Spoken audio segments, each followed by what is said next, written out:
En busca de mundos perdidos.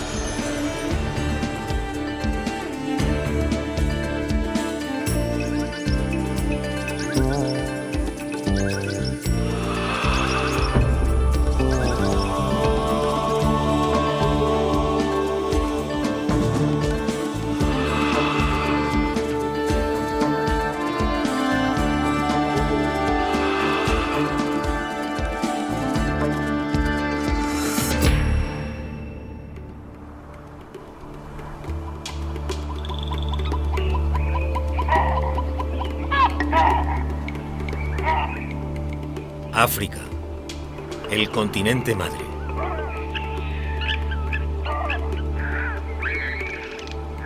Hoy sabemos que los primeros pasos hacia la humanidad se dieron hace más de 5 millones de años en estas llanuras secas y peligrosas.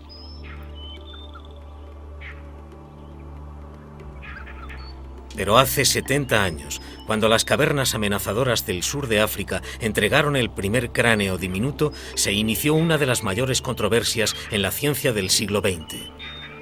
Ese fósil engendraría luchas y desilusiones, triunfos y fraudes indiscutibles. Y su descubridor fue Raymond Dart.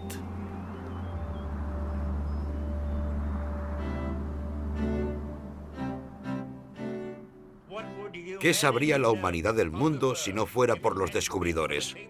No es probable que sepamos nada del futuro hasta que sepamos mucho más del pasado. No solo de la Tierra, sino de todas partes. Y eso es lo que estamos haciendo. Hemos aprendido cosas de la Luna durante los últimos años. Son cosas que son evidentes para cualquiera que tenga cerebro. Pero la mayoría de la gente disfruta sin usar su cerebro, mientras pueda llenarse el estómago. ¿Tengo razón o no? El descubrimiento de Raymond Dart, buscando el eslabón perdido, fue el disparo inicial de la Guerra de los Cráneos, un importante reto para el conocimiento científico de su época.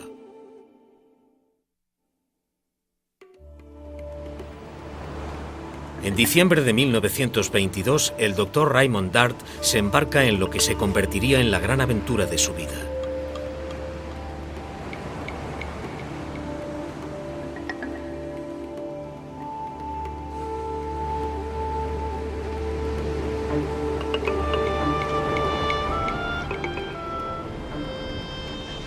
Un viaje de 2 semanas lo lleva a Sudáfrica.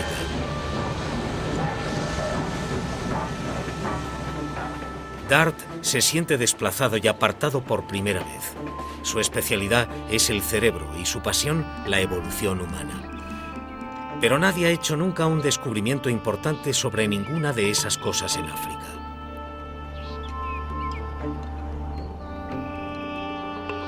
Pero eso cambiará pronto gracias a la inteligencia de Raymond Dart.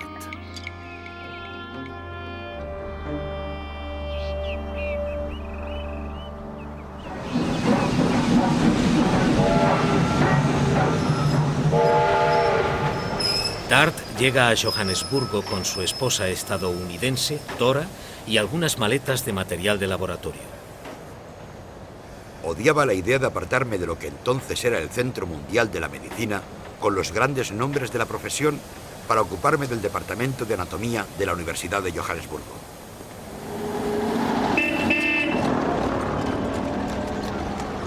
Venía de Londres, el Centro Mundial del Estudio de la Evolución.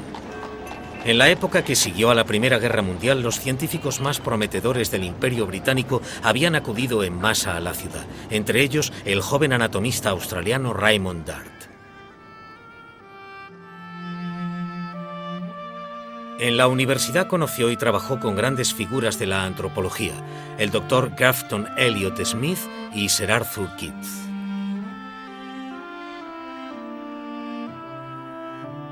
Pero tras 3 años, el trabajo soñado de Dart terminó de repente. Arthur Keith recomendó que Dart aceptara un trabajo de maestro en la remota Sudáfrica, una decisión que el recién nombrado caballero Sir Arthur acabaría por lamentar. Johannesburgo en 1923 era una ciudad que crecía por la fiebre del oro, una fiebre que había convertido un pueblo de 20 habitantes en una ciudad de más de 100.000.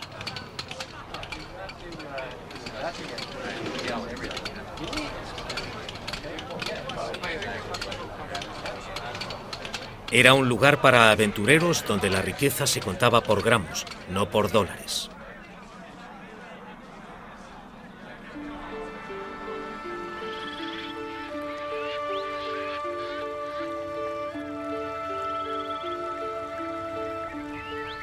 Solo con pensarlo me entraban náuseas.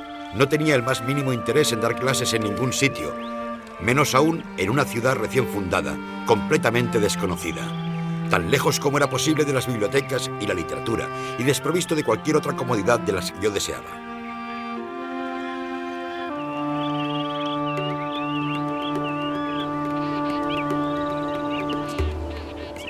Pero Raymond Dart no sabía que había un impresionante secreto esperando que lo explorara, mucho más cerca de lo que se atrevía a soñar. En las cuevas de piedra caliza que hay al borde del desierto del Kalahari había tesoros enterrados.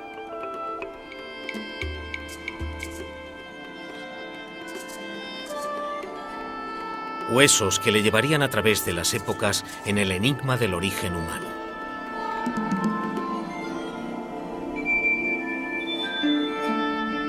En comparación, el laboratorio de la universidad no parecía muy prometedor. El arquitecto había olvidado la necesidad de grifos de agua, tomas de corriente, gas y aire comprimido en los laboratorios de estudiantes. No servía de nada lamentarse, pero con el trimestre a punto de empezar, había que hacer algo.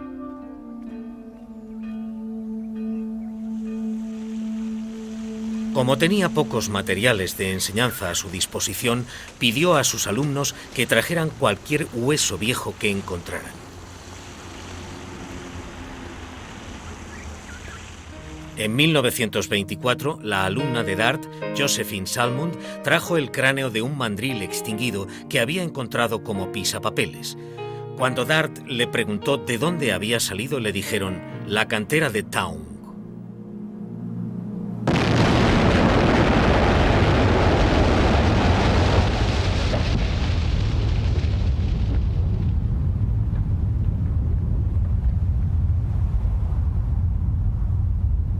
A 650 kilómetros, en Taung, la dinamita había empezado a revelar cuevas en las que habían vivido mandriles extinguidos.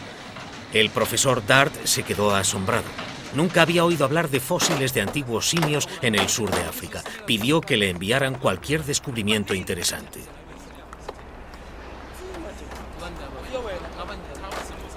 La mañana del 28 de noviembre de 1924 le llegaron 2 cajas de Taung.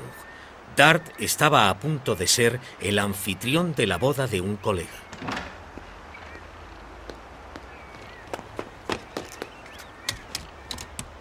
Saqué la tapa de la primera caja y sufrí una gran decepción.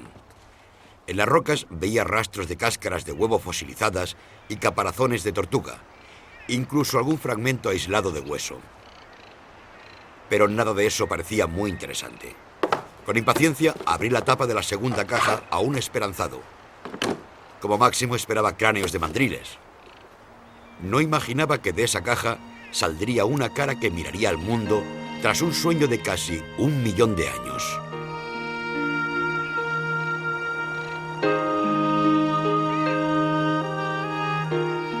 Y había otro tesoro, el molde fosilizado de un pequeño cerebro.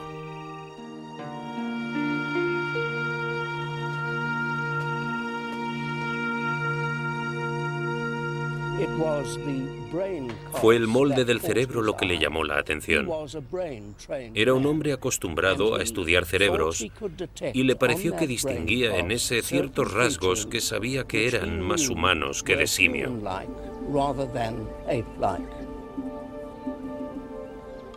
En 1924, este era un concepto increíble. La mayoría de los científicos dudaban que África hubiese jugado algún papel en la evolución humana. Pero había una excepción, Charles Darwin. En 1871 había predicho que en África, el hogar de los simios modernos, encontraríamos huellas del llamado eslabón perdido, los primeros simios que habían empezado a aparecer y a comportarse como humanos. Raymond Dart creyó que podía haber encontrado un cráneo que probase que Charles Darwin tenía razón. Aunque no tenía experiencia en esto, no había nadie a quien pudiera recurrir. Trabajé con un martillo, cinceles y agujas de hacer punto, temiendo siempre que un ligero golpe de cincel destrozara la reliquia. Ningún tallador de diamantes trabajó nunca con más cariño o dedicación en ninguna joya.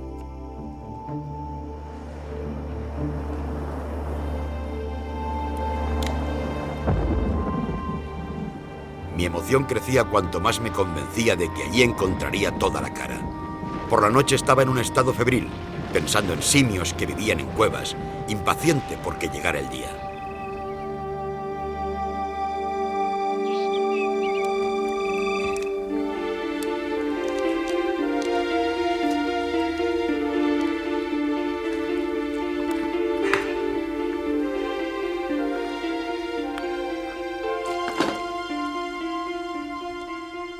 El 23 de diciembre, la roca se abrió.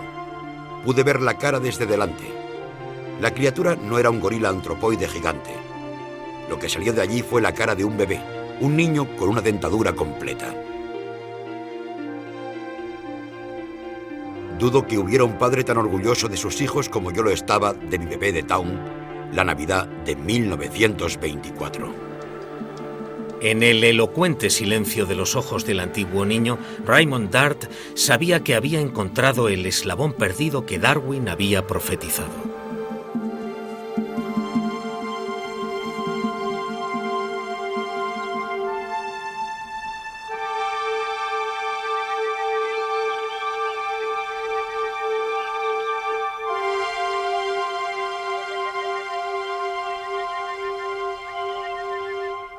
En ese oscuro y distante pasado, antes de que el hombre apareciese en la Tierra, Sudáfrica estaba poblada por una raza de seres que eran muy superiores en inteligencia a los chimpancés y gorilas modernos. Estos seres superiores estaban más erectos, se erguían sobre sus pies para caminar y eran más expertos en el uso de las manos. Una criatura, ni un ser humano, ni un simio, sino una criatura intermedia entre los dos.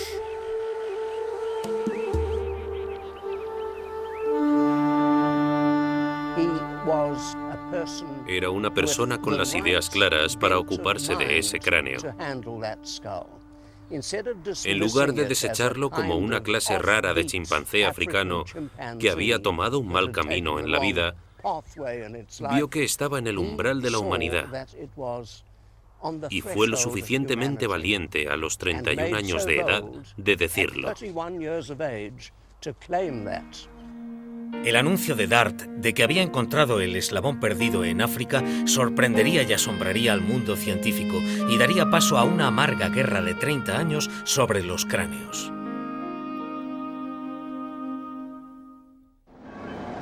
Londres, 1925. En un descarado movimiento de confianza en sí mismo, el joven Raymond Dart envió un artículo sobre el cráneo de Town al periódico Nature, describiendo el fósil sudafricano que creía que era el eslabón perdido en la evolución humana. Al principio, la reacción ante el descubrimiento de Dart fue bastante positiva. Incluso desde Inglaterra, en la persona de Sir Arthur Keith, el antropólogo más eminente de su época. Pero apenas una semana después, el impacto causado por el cráneo desapareció. En una confrontación abrupta dirigida por Keith, los británicos rechazaron a Town.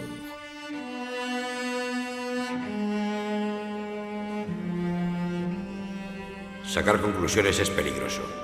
Era un chimpancé bebé. Town era un simio reciente. Piltdown era un hombre. El fósil era un niño demasiado pequeño.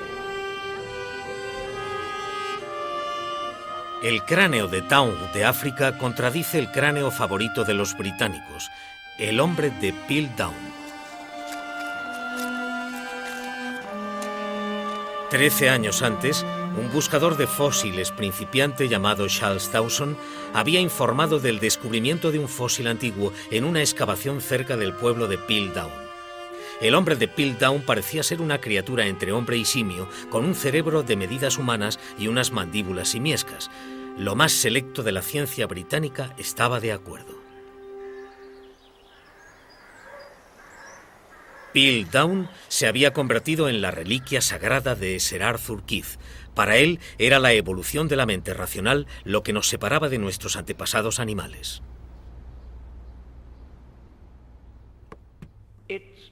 La gente de esa época suponía que nuestro antepasado más lejano se había vuelto humano en el cerebro y en el tamaño del cerebro, antes de humanizarse en los dientes y la postura.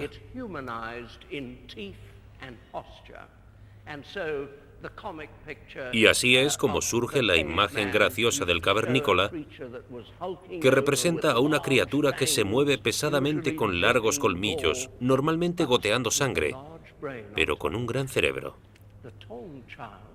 El niño de Town tenía un pequeño cerebro, pero dientes humanos y postura humana. Era totalmente opuesto a la imagen que existía en la mente de la gente antes de 1925.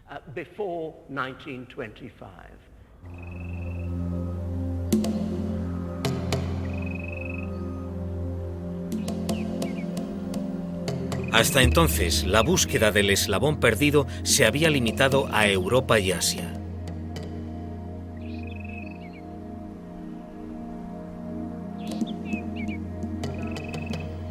Y algunos encontraban más fácil imaginar a la raza blanca evolucionando a partir de los asiáticos que de los africanos negros.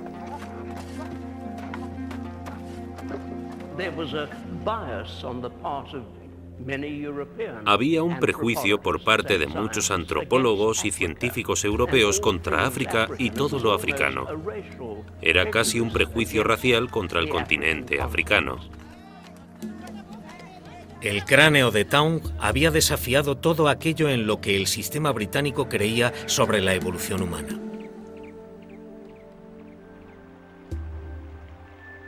Pero, ¿por qué tanta pasión por un cráneo diminuto? Se admitían apuestas. El tema, ¿qué nos hizo humanos? Para la mayoría de los científicos era la aparición de un cerebro grande, lo que había marcado la ruptura con los simios. Pero el niño de Town, con su pequeño cerebro, sugería que el camino hacia la humanidad había empezado con el cuerpo, no con el cerebro.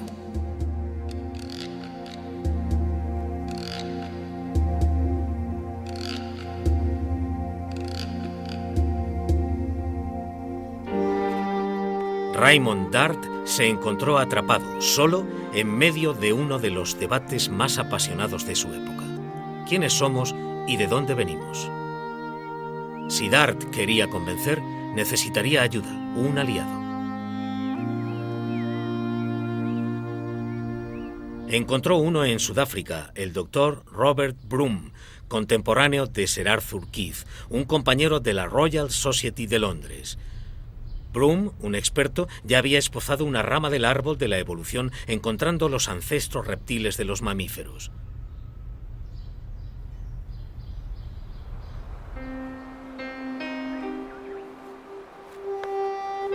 Broom, un activo y experimentado científico de campo, había pasado 20 años buscando huesos en Sudáfrica. También era un excéntrico. Hacía cualquier cosa por proteger sus amados fósiles.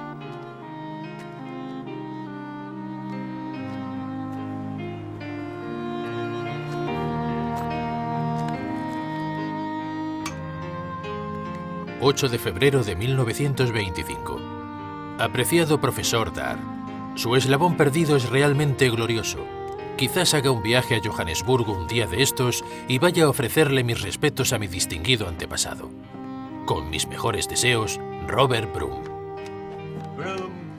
Broom fue el único visitante que sabía lo que era aquello por experiencia propia. Y cuando vino, estaba sobre una mesa y él se arrodilló, lo miró y le dije: ¿qué está haciendo? Dijo: me inclino ante nuestro antepasado. Aunque se llevaban casi 30 años, los dos hombres constituyeron una alianza que duraría el resto de sus vidas. Dart, el audaz recién llegado, y Broom, el veterano científico de campo. Broom estaba convencido de que Dart tenía razón. Broom era el perro guardián de Dart. Era su gran apoyo y sería el destino de Broom encontrar el primer adulto del mismo tipo de criatura que el niño de Town. Pero aunque los dos hombres estaban de acuerdo en lo científico, chocaban en lo estratégico. Broom pedía cautela en su estudio, pero Dart estaba convencido de que ver es creer, así que envió moldes de yeso del cráneo de Town a Londres para la Exposición de Ciencia y Tecnología de Wembley de 1925.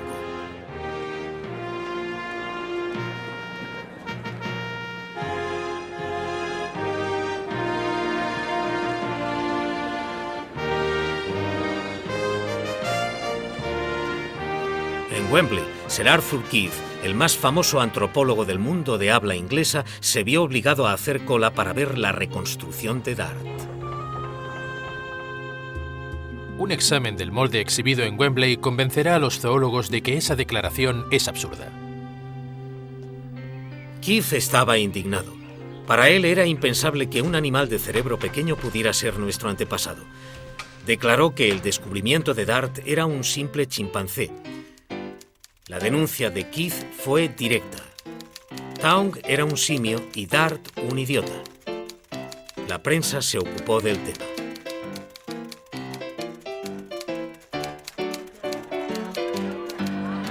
Y en un momento en el que la teoría de la evolución misma se veía atacada por algunos grupos que la calificaban de anticristiana, Dart se vio envuelto en un amargo debate religioso.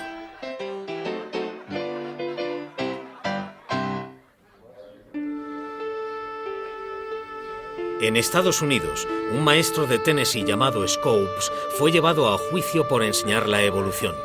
El profesor fue condenado. Y la idea de un origen simiesco desapareció de miles de clases estadounidenses. Para los científicos, en la década de 1920 no había duda sobre el origen común de simios y humanos. Lo que la ciencia buscaba era el mecanismo de evolución, el eslabón perdido entre los antiguos simios y el hombre. En Sudáfrica, Raymond Dart sabía que había sostenido el eslabón perdido en sus propias manos.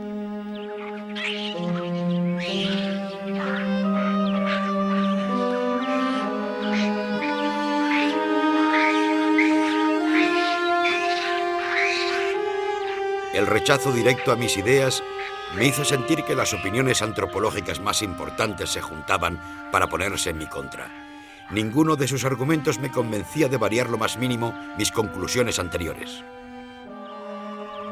Dart era un hombre valiente, un hombre que estaba dispuesto a correr riesgos y lo hacía a menudo. Un hombre que era un hereje en la ciencia. No le importaba ir en contra de la corriente general. Investigó luchando contra corriente. Pero pronto Raymond Dart descubriría nuevos secretos del cráneo infantil de Town. La guerra de los cráneos no había hecho más que empezar.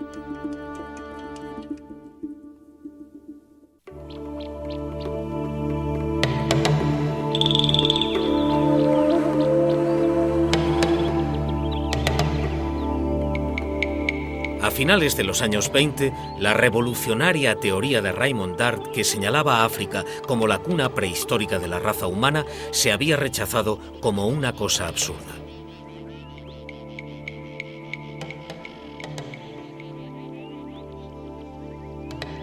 Dart creía que había encontrado el eslabón perdido.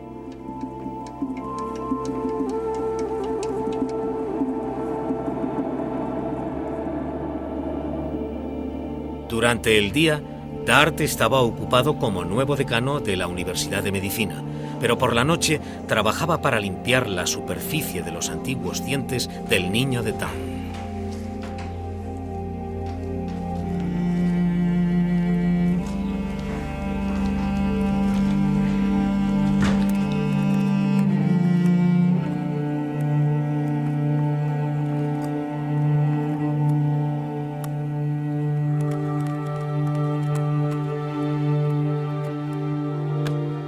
Tras trabajar en el fósil durante más o menos 4 años, he podido separar la mandíbula inferior de la superior, lo que revela sin duda alguna que es humana en casi todos los detalles.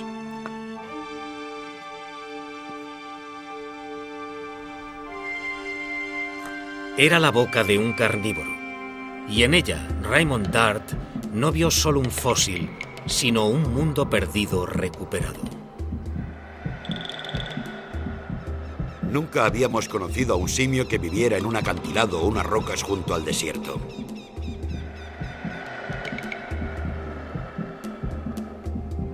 Era un simio que cazaba animales, comía carne, abría caparazones y rompía huesos. Esperaba que esto causara problemas, porque se trataba de la historia de la Tierra y de la aparición del hombre, su nacimiento. Era lo que los seres anteriores a nosotros tuvieron que hacer, lo que tuvieron que pasar para convertirse en hombres. Para mí era una realidad. Es real. Para comer como un ser humano, la criatura de Town probablemente debía vivir así también. Pronto Robert Plum descubre la verdad por sí mismo.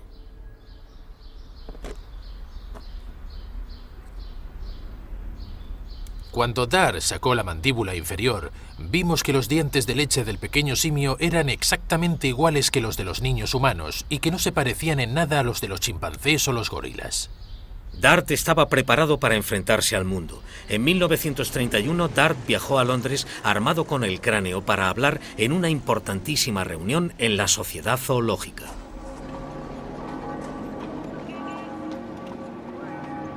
Cuando llegué a Londres a principios de febrero de 1931, me sentía lo suficientemente confiado como para enfrentarme a cualquier cosa.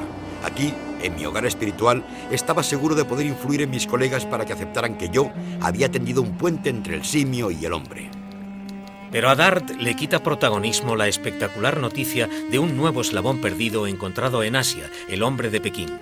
Por un cruel capricho del destino, el primero en hablar es Grafton Elliot Smith, que había sido jefe y mentor de Dart.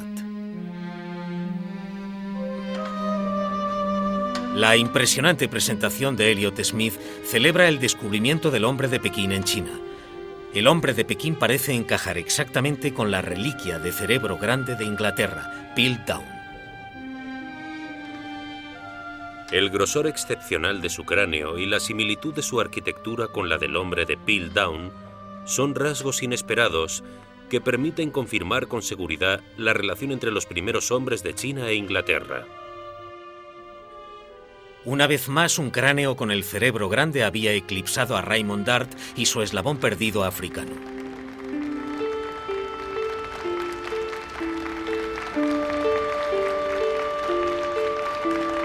Estaba en una sala austera y fría, con el corazón desbocado. Me di cuenta de que mi exposición era un anticlímax. Había una triste diferencia entre mi torpe discurso y la hábil presentación de Elliot Smith. Solo pude quedarme ahí de pie con ese diminuto cráneo en la mano, diciéndole al público lo que yo veía cuando lo miraba. El rechazo por el cráneo de Town fue total.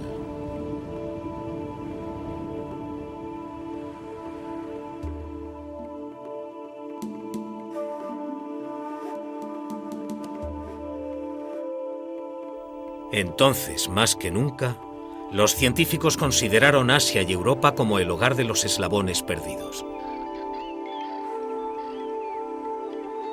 Pero el mundo pronto descubriría que el cráneo de Town era el primero de los secretos de África gracias a una increíble serie de descubrimientos de un buscador de fósiles de 70 años y un niño de 14 años.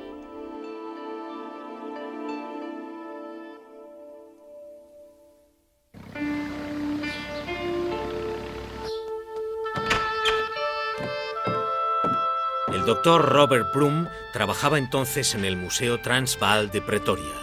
Aunque tenía más de 70 años, decidió pasar a la línea de fuego de la Guerra de los Cráneos.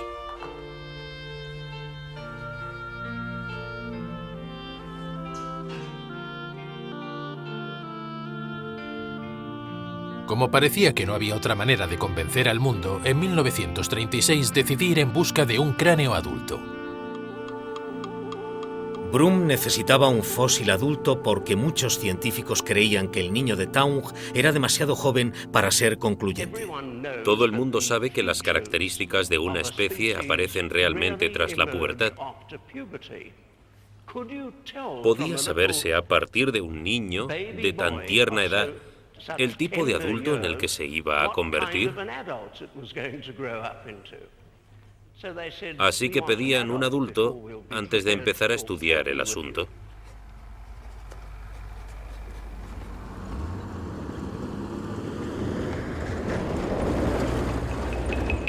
En agosto de 1936, Broom empezó su búsqueda trabajando sobre una pista que le había dado Dart.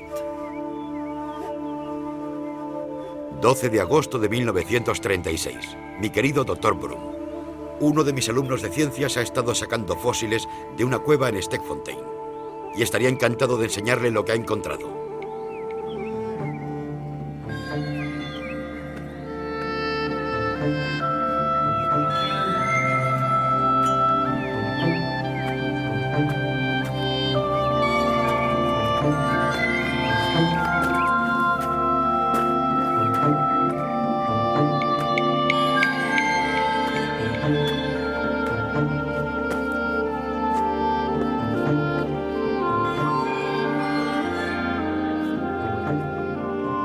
Broom creía que el destino le guiaría hacia un gran descubrimiento.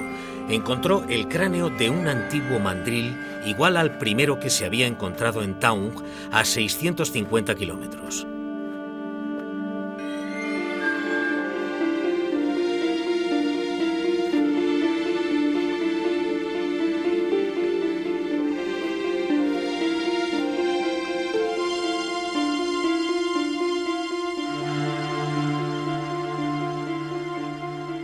Y Broom se preguntó, ¿podría haber vivido el hombre de Dart aquí también? Broom descubrió que tenía un aliado en el director de la cantera, George Barlow, que también había estado recogiendo fósiles, no para estudiarlos, sino para vendérselos a los turistas. El señor Barlow, que supervisaba la cantera, estaba allí para cuidar de los visitantes. Barlow había trabajado en Taung y sabía cosas sobre el cráneo. Sobre una gran mesa tenía un montón de especímenes que había recogido y que vendía a los visitantes. Le pregunté si había visto algo parecido al cráneo de Stegfontein y contestó que creía que sí.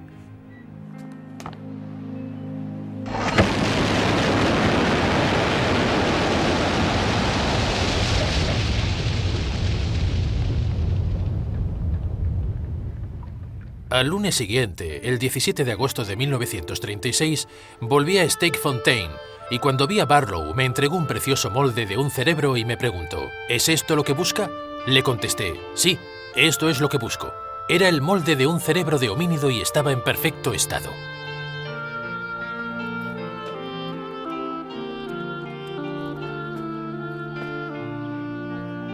Y así, la siguiente pista crucial en este misterio cambió de manos por un puñado de billetes.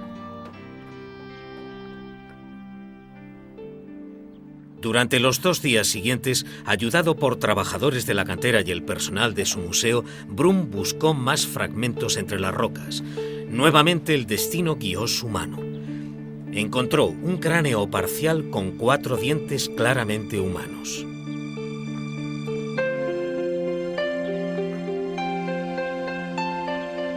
Con la ayuda del jefe de la cantera, Broom había encontrado la siguiente pista de la guerra de los cráneos.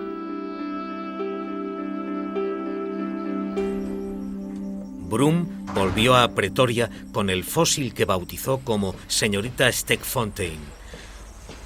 Le escribió al único hombre que sabía que compartiría su entusiasmo.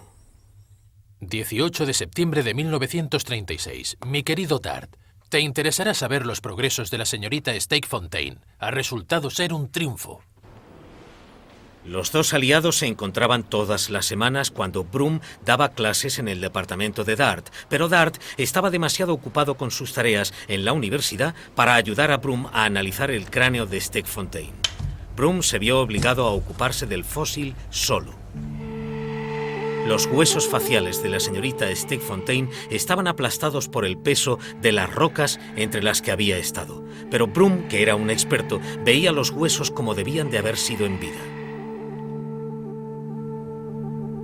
Los dientes de la chica de Stegfontein son casi totalmente humanos y, en mi opinión, apenas puede haber dudas de que está íntimamente relacionada con los antepasados del hombre.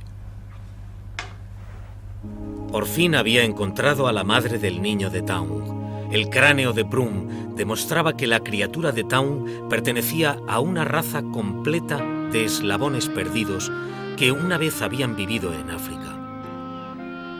Ahora era el turno de Broom de intentar convencer al mundo de que la humanidad había nacido en las secas llanuras de Sudáfrica.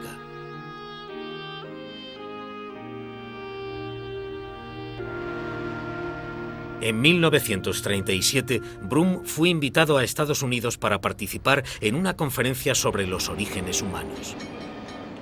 En Nueva York, en el Museo de Historia Natural estadounidense, Broom consiguió el apoyo de uno de los científicos más poderosos de Estados Unidos.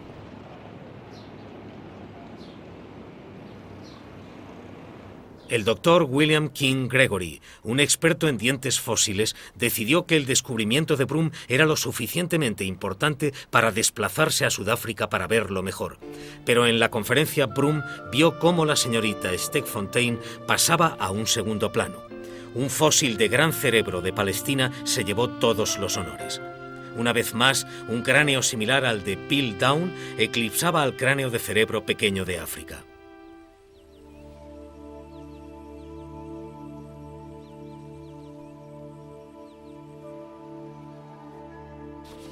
Robert Broom volvió a las canteras sudafricanas para buscar más especímenes, más pruebas.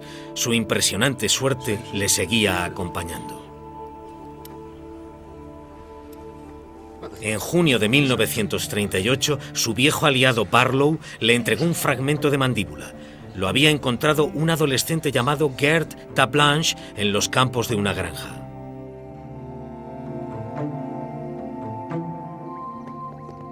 Pronto encontré a Gert y del bolsillo de sus pantalones sacó 4 de los dientes más maravillosos que he visto en la historia del mundo. Se los compré enseguida. Tenía el molde y comprobé que 2 de los dientes encajaban en él perfectamente.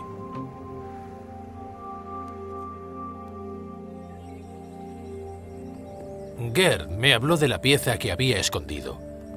Me llevó a la colina y sacó de su escondite una preciosa mandíbula inferior con 2 dientes.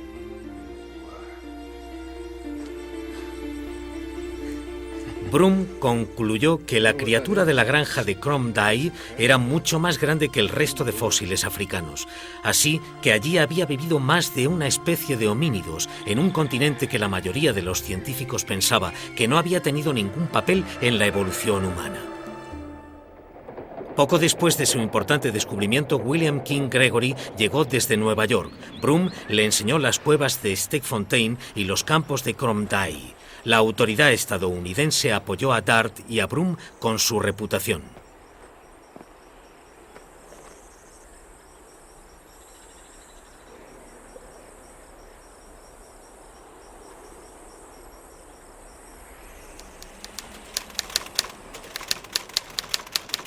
La expresión eslabón perdido era entonces incorrecta.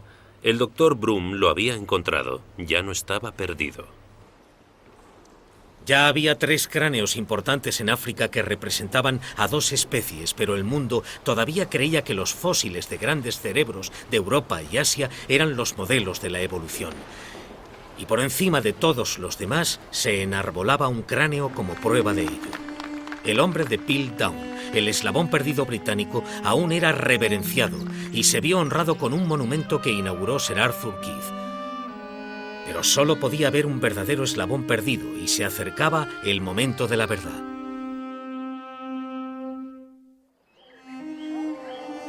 La batalla final de la Guerra de los Cráneos incluiría el descubrimiento de uno de los más infames fraudes científicos del siglo XX. En 1938, los fósiles de grandes cerebros de Europa y Asia aún impedían la aceptación universal del origen africano de la humanidad.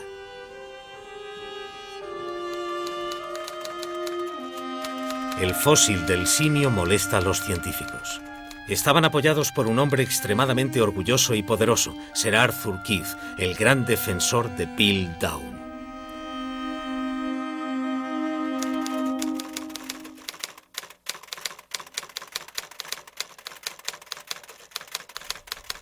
Esta amarga batalla por la verdad se luchaba desde los años 20, pero entonces intervino la Segunda Guerra Mundial.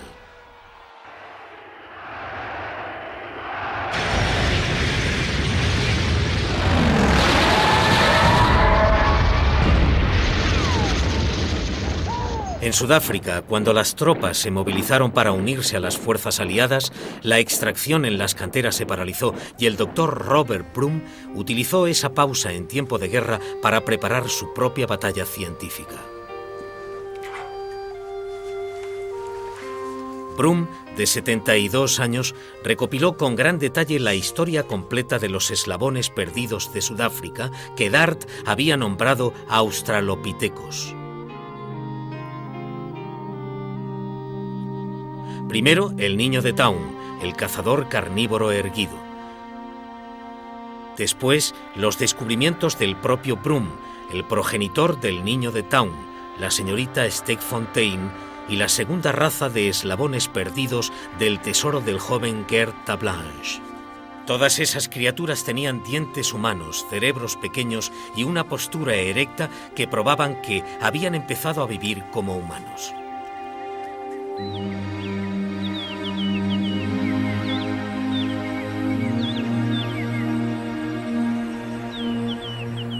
Y el libro de Broom contenía otra revelación más. Las rocas de las cuevas africanas en las que estaban los cráneos eran mucho más viejas de lo que se había pensado. Por primera vez, Broom tenía pruebas de que el homínido africano de cerebro pequeño había vivido antes que los fósiles de cerebro grande, Piltdown, el hombre de Pekín y el hombre de Palestina. Muy pronto, convenció al mundo de ello.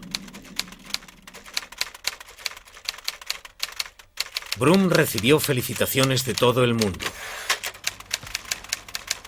A regañadientes, incluso el mayor defensor del hombre de Piltdown, Sir Arthur Keith, escribió a Robert Broom. 12 de marzo de 1946. Mi querido Broom, me apresuro a felicitarle por su magnífico trabajo. Ha situado definitivamente a los australes en el mapa del pasado del hombre.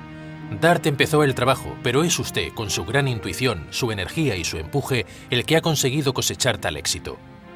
Una tregua en las diferencias de opinión. Lo he aceptado. Con respeto y afecto, Arthur Keith. Finalmente, en una carta a la publicación Nature, Keith se rinde ante Raymond Dart, el hombre cuyo trabajo ha ridiculizado durante 20 años. Yo fui uno de los que opinó que el cráneo adulto de Town descubierto estaba más cerca de los antropoides africanos vivos, el gorila y el chimpancé. Ahora, estoy convencido de que el profesor Dart tenía razón, y yo estaba equivocado.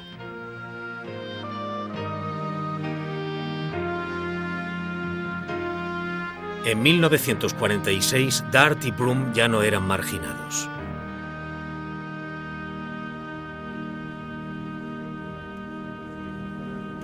Y mientras se iban encontrando más y más evidencias de la existencia del hombre primitivo en los desgastados cañones de Sudáfrica, Robert Broom y Raymond Dart fueron finalmente reconocidos como pioneros. En 1950 el camino de la evolución de la raza humana se hace más claro. Los cráneos africanos con sus pequeños cerebros son los eslabones perdidos más viejos que se conocen hasta el momento. Town, Kromdai. Los fósiles de grandes cerebros son mucho más jóvenes, el hombre de Pekín, el de Neandertal y finalmente el hombre moderno.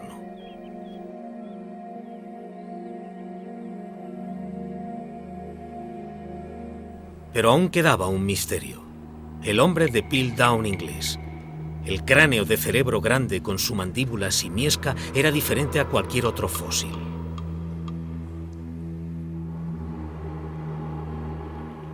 En 1950 se habían encontrado tantos fósiles de australopitecos en África que Piltdown se había convertido en un auténtico enigma. Y pensando en esa cuestión, un viejo alumno de DART, Joe Biner, llegó a la conclusión de que la única manera de explicarlo era que se hubiese introducido fraudulentamente en la tierra de Piltdown. Una noche volvíamos a Oxford tras una conferencia en la que habíamos estado hablando del problema de Piltdown. Yo me preguntaba cómo se podían explicar las curiosas contradicciones de estos hallazgos. Y entonces se me ocurrió que cabía la posibilidad de que alguien hubiese colocado deliberadamente las partes del cráneo con la mandíbula rota de un simio moderno. Biner tenía razón. Las pruebas de laboratorio demostraron que Piltdown era un engaño muy elaborado. Un cráneo humano de apenas 500 años con la mandíbula de un gran orangután moderno. La mandíbula dio pruebas claras rápidamente. Los dientes inferiores izquierdos se habían limado para tener una forma humana en lugar de simiesca. Las articulaciones de la mandíbula en la unión con la base del cráneo se habían roto deliberadamente para hacer desaparecer las pruebas más reveladoras. La otra prueba clara de que se trata de un cráneo de simio es la zona de la barbilla, que había sido golpeada. El periódico pronto anunció la muerte de una criatura que nunca había vivido.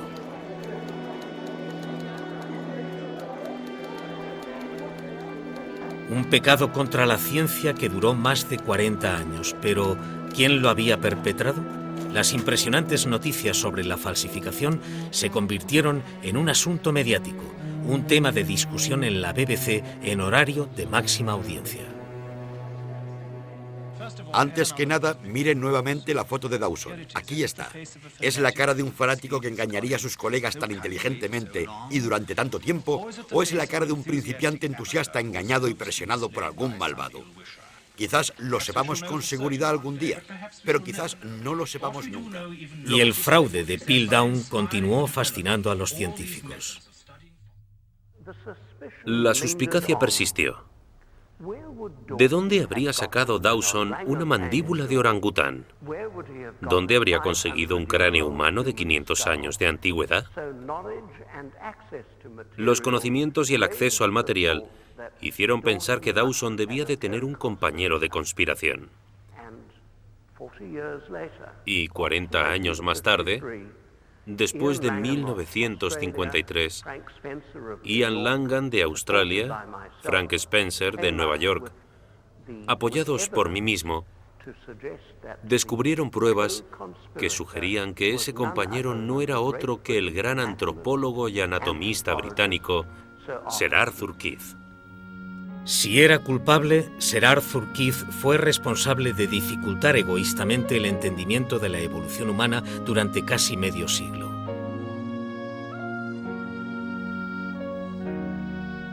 El nombre de Keith es el primero de una larga lista de sospechosos de un misterio que quizás nunca se resuelva. Los científicos que ganaron la guerra de los cráneos vivieron lo suficiente para recibir todas las recompensas de su victoria. En su carrera de 50 años, Robert Broom, el gran cazador de fósiles, acumuló más cráneos de simios que todos los demás científicos del mundo juntos. Robert Broom murió en 1951, a la edad de 85 años, justo antes del descubrimiento de la falsificación de Piltdown.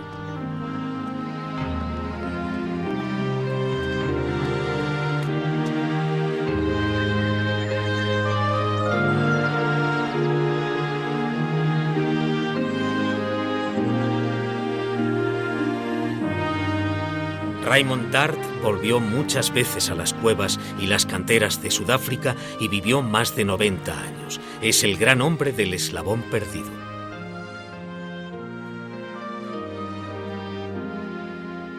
Durante su vida, África abrió un cofre del tesoro lleno de fósiles que rellenaron los huecos del árbol de la evolución de la raza humana.